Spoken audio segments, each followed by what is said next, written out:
notes full of great ideas we can do to make a video. How big of trash bags do you have? Do you have big ones here? Yeah. Like how big? Like big enough that big enough that we can fit in? Can I look at one? Yeah, I can go get one. Okay.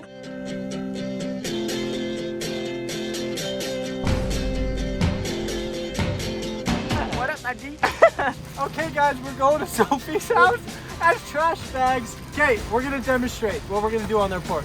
So we're about to knock. We all trash bags. Cover your heels, cover your heels. Good stuff.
Come here.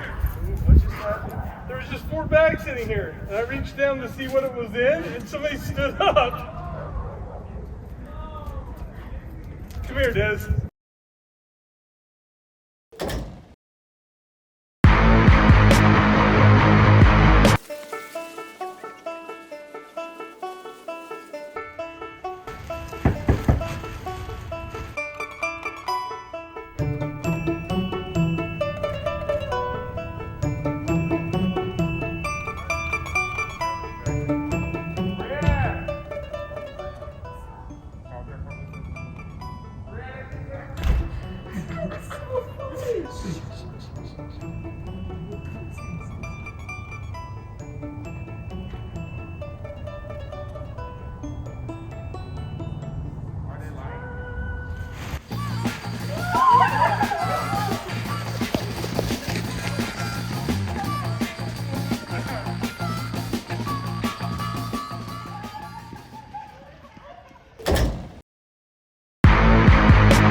people moving. Which ones?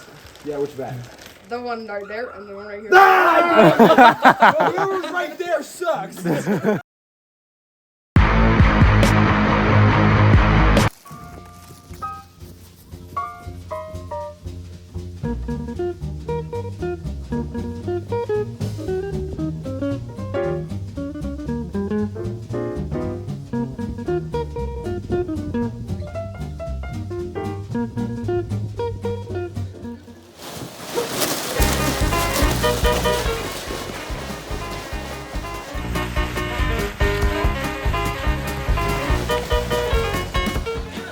That's looks like Nick. Nick is one. Hold on.